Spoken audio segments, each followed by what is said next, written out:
cumple un año ya del brutal crimen de Ángeles Rawson y también es muy poco lo que falta para que se realice el juicio oral. El único acusado, el portero Mangieri, de haberla asesinado brutalmente. Lo cierto es que a un año hay un solo acusado, detenido, procesado y con las puertas abiertas al juicio oral y público, que en principio, nos decía Paulo Cablan, puede ser que comience en el mes de octubre pasado concretamente. Sí. Hoy hubo una misa, allí estuvo toda la familia, sé que fue muy emotiva, el coro estuvo integrado por compañeros del Colegio de Ángeles y también hubo una carta para la familia del Papa Francisco. El Papa Francisco, exactamente. Sí. Está con nosotros Federico Fassbender. Gracias, Claudio. ¿Cómo estás? Escritor, periodista de la revista Noticias, y has escrito un libro sobre el crimen de Ángeles Rawson. Se llama Ángeles, mujeres jóvenes víctimas de la violencia. Soy coautor técnicamente. Hay otros periodistas que han escrito sobre diversos crímenes que tienen como víctimas a mujeres jóvenes y yo precisamente escribí sobre Ángeles.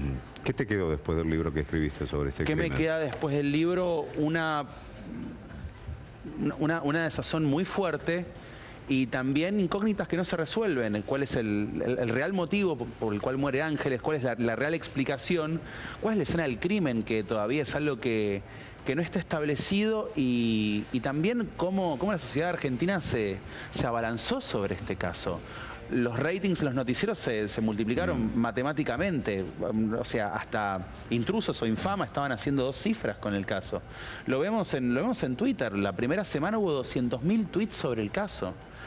Sobre el caso Candelo hubo apenas 80.000. Son esos casos que por ese misterio de los medios de comunicación, uno que hace muchos años que está en esto, decís, ¿por qué este caso prende? Claro, por decirlo así, impacta tanto en la sociedad y otro no pasa inadvertido y prácticamente quizás con las mismas características. Un caso similar esa semana en Zárate.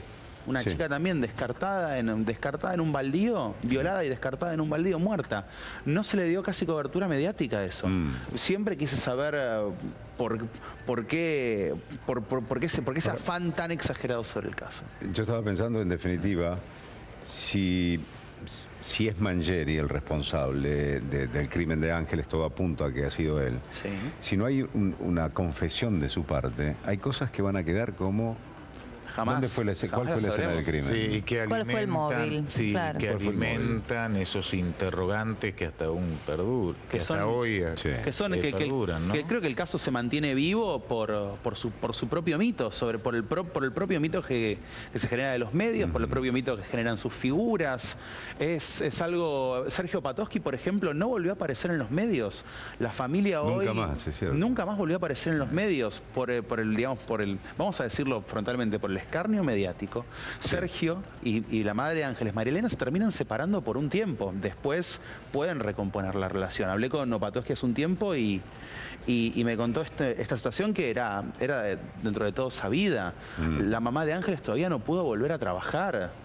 No pudieron volver a vivir en Rabiniani, no quieren volver a vivir en el departamento de la calle Rabiniani. Es terrible. Sabemos que la madre de Ángeles trabajaba con su hermano, era empleada en la empresa de su hermano, una fumigadora. Pero hagamos una aclaración, me parece que es importante. En la mayoría de los casos quedan puntos oscuros en la historia. Sí.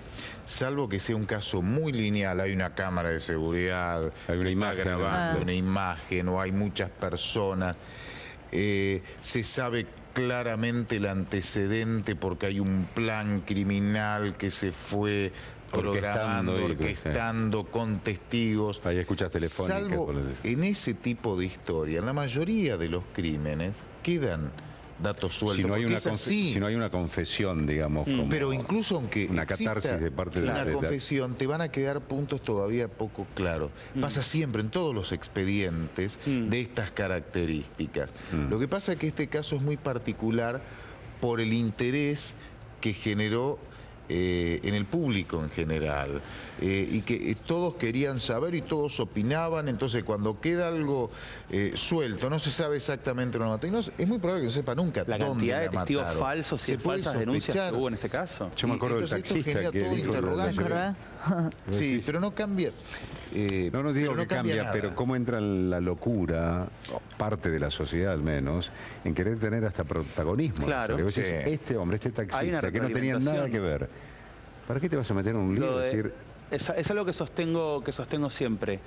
el público consumidor, el público que consumió en este caso en general, se defraudó mucho cuando se dio cuenta que este era un caso totalmente lineal y muy sencillo. Es Todos como esperaban... la noticia deseada, ¿no? La noticia deseada era que fuese un crimen intrafamiliar, que fuese el padrastro, que tenía todo el hermanastro, y no era nada de eso. No había nada, pero no es que no se investigó, no hay nada de eso. También los medios como le cayeron a la madre cuando esa noche dijo ninguna persona es peor por más lo dijo, acto aberrante que haya cometido, ¿no? En una postura que no podemos entender porque no hemos estado y por suerte nunca hemos estado, yo haría tal cosa en ese lugar. Claro. ¿Quién sabe cómo actúa en ese lugar? Nadie sabe. El que padece ese drama lo sabe. Me acuerdo la reacción de muchos periodistas. Yo estaba ahí en la puerta de Rabiniani el día que sale María Elena Duris a dar ese discurso que está basado en una película de Susan Sarandon. Sí, mientras estés conmigo. Mientras estés conmigo, tal cual. Y cuando se volvió a entrar a la Susan casa... Sarandon es una religiosa y que tiene que asistir a Sean Penn, que es el condenado a muerte. Tal cual. Es esa película. Acompaña hasta el momento en que es ejecutado. Por inyección letal. Y la reacción de muchos periodistas era que no podían creer que no hubiese una demostración efusiva del luto, del dolor, llantos, un desgarro público. Que clame por venganza, que clame por la horca para el asesino de su hija. Y hasta mostraba clemencia por el asesino de su hija. Creo que todo el mundo esperaba un cliché del dolor y fue desesperante cuando no lo tuvieron. Exactamente. Y nuevamente esta mujer movida por una profunda fe. Movida por una profunda fe, la fe de Ángeles. Y el convencimiento, muy católica.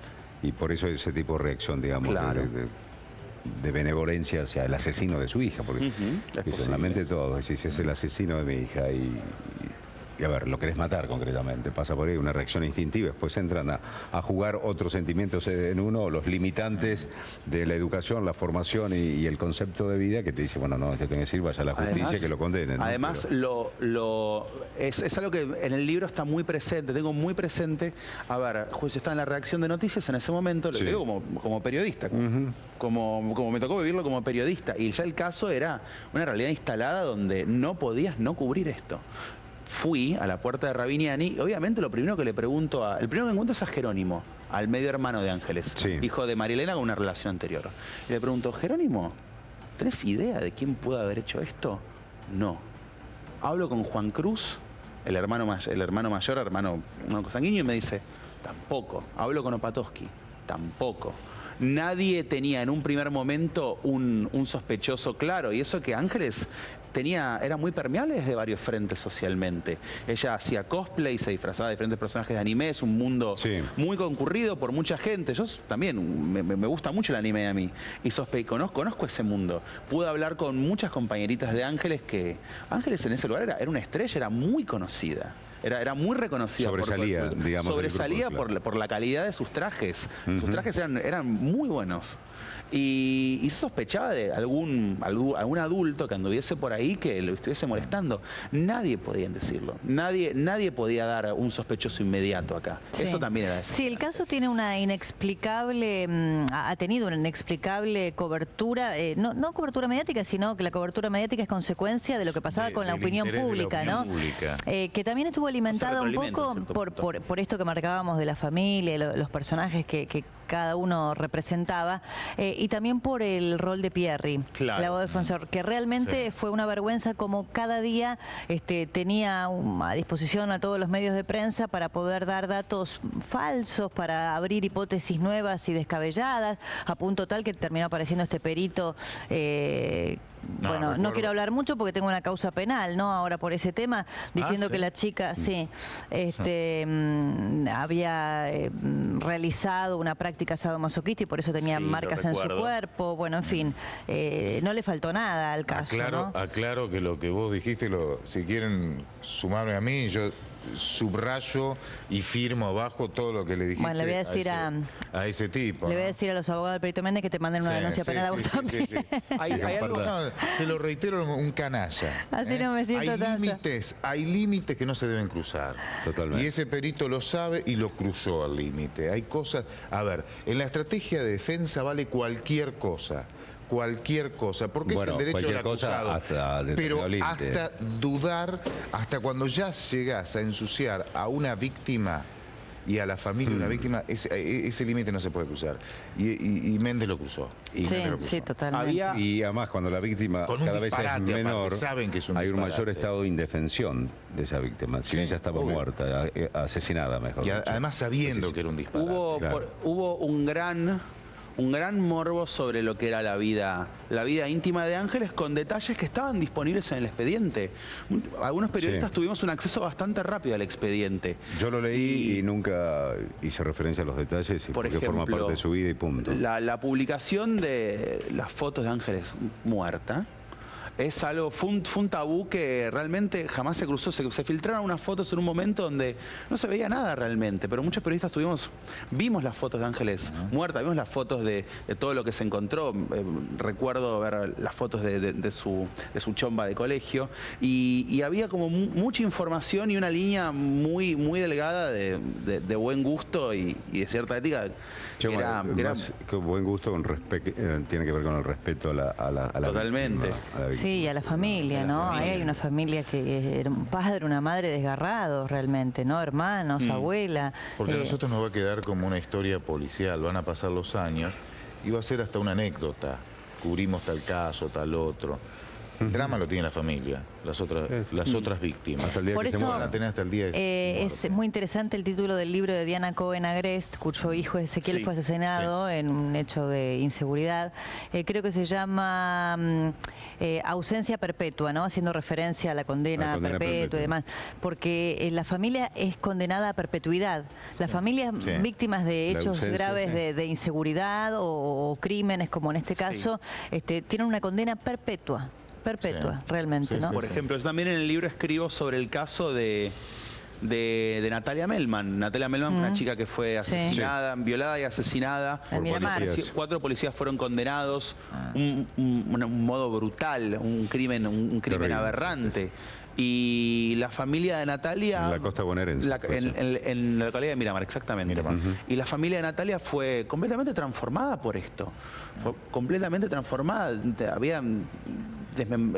La familia sufrió un golpe muy intenso. Gustavo Melman, el padre, pasó a apoyar a muchísimas víctimas. Lo mismo la madre... Bueno, hay muchas madres que canalizan ese dolor en la lucha por que lamentablemente por justicia de otros casos, ¿no? Todos. Me conocen que me gustan seguir los casos viejos, casos antiguos, a veces 10 años, 15 años o menos. Cuando volvés a ver a las familias, te das cuenta que en esa familia cayó una bomba atómica. Totalmente. Claro, el destrozo, el daño que vos ves 10 años después a una familia, lo destrozada que está esa familia. Lo que yo tremendo. digo, cuando un juez de sentencia o de ejecución de sentencia comienza a analizar si esa persona puede salir o no puede salir, digo, si tuviera en referencia, es decir, tener la imagen de la familia, pasado 3, 4 años y a veces salen mucho antes, ¿no? Decís, ¿cómo quedó esta familia? ¿Cómo se le transformó la vida? Esa bomba atómica que dice Paulo Cablan. Y el delincuente o el asesino que está ahí detenido. Decís, dejarlo en libertad nuevamente. Hoy en Argentina no son parte. Los querellantes no son parte a partir de que está la causa en ejecución. Federico, otro caso, porque el libro es Mujeres Jóvenes Víctimas de la Violencia, ¿no? Es el de Paulina Lebós también. Paulina Lebós, sí, lo escribió Solamaya de La Nación, sí. Es un caso, bueno, bien emblemático porque tiene ribetes políticos Alberto también, Lebós, ¿no? el padre, estuvo en el Congreso, tuvo una... no tengo la información completa, lo vi en Twitter antes de venir, tuvo una presentación en el Senado, lo escucharon funcionarios como Néstor Pitrola, pero es un hombre que Alberto el padre está llevando esto hasta las últimas consecuencias, una persona que no se dobla en la búsqueda de justicia por su hija, es una fortaleza que rara vez lo ves. La muerte de un hijo a través de un hecho de violencia o dispara. Esa búsqueda de justicia o suma una persona en la depresión total. Bueno, el padre de María Cash murió en esa búsqueda, ¿no? El padre de María Cash murió en esa búsqueda. Hoy leemos una carta de la madre de Ángeles, leemos una carta de María Elena, pero María Elena vive hoy muy triste, sumida en una cierta depresión. Es muy paradójico lo que puede pasar con un padre después de un hecho de violencia tan grave. Sin lugar a dudas. ¿Tenés alguna estadística con respecto, esta es la carta de De la mamá. Lo que escribió en su Facebook, ¿no? De Jimena Meri Aduriz.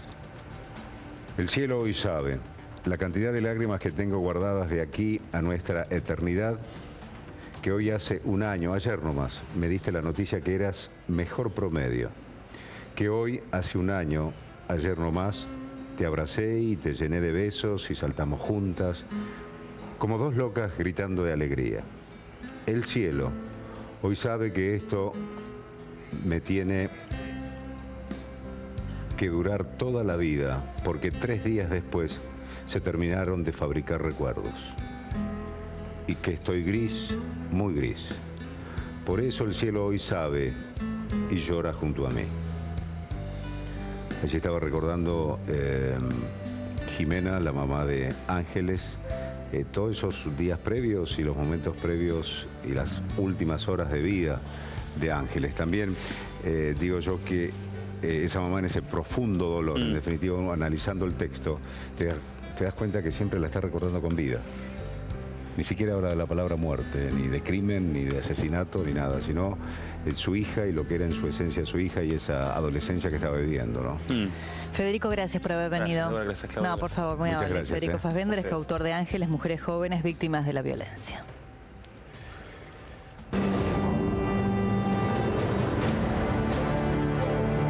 Lo que estoy diciendo es que hay un agresor y que hay una víctima. La víctima es Ángeles Rawson, el agresor no es otro, ni más ni menos que Jorge Mangieri.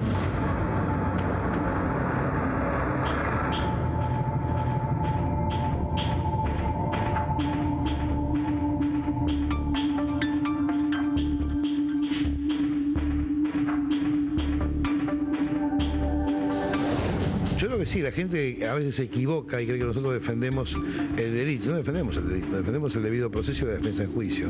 En todos estos meses, desde que me hice cargo de la defensa, realicé un estudio pormenorizado del expediente con el cual he arribado a algunas conclusiones que son realmente altamente satisfactorias. ¿Usted sigue pensando todavía que Mangieri es inocente? Bueno, como defensor sostengo la inocencia de Mangieri en base a lo que él manifiesta y que declaró en la causa, que es ajeno al hecho, y después con todas las irregularidades que uno como abogado desde la parte técnica observa, tanto esa declaración testimonial que debería haber sido indagatoria con un allanamiento simultáneo en su propiedad el 14 de junio y después todas las irregularidades que vimos a lo largo de toda la causa, ¿no?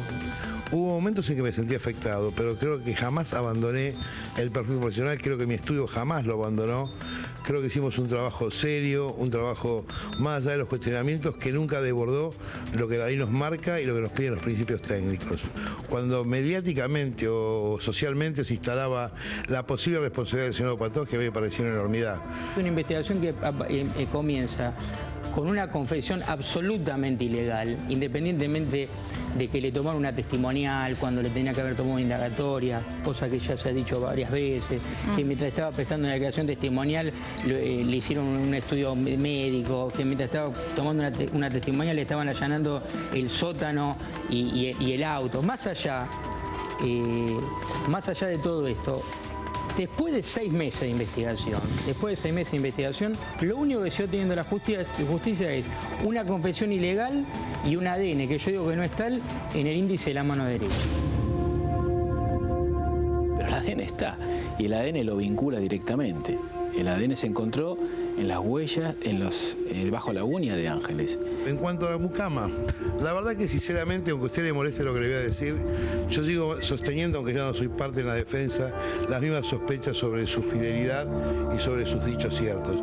No lo he podido probar, hubo medidas que alentamos y que no fueron recogidas positivamente por la defensa, y le voy a decir, más allá de que le pueda caer mal, yo sobre la mucama tengo mis sospechas. A medida que el tiempo pasa, ¿son más las certezas para usted de que ha sido Mangieri? ¿Ya no le quedan dudas? Sí, a mí ya no me queda ninguna duda. A medida que fue pasando el tiempo, cada vez, todo fue confirmando eso. Esta es una audiencia más y, como siempre, voy a estar acá. Soy muy respetuoso de los tiempos de la justicia, aunque a veces los tiempos no son los que uno quiere, ¿no? Se hicieron 170 ADNs. 170 ADNs. Declaró un montón de gente, muchas que debieron haber declarado no declararon. Por eso la instrucción suplementaria que yo he pedido es una instrucción suplementaria realmente importante y he pedido mucha prueba. Vamos a ver el tribunal oral cuál es la posición que toma al respecto.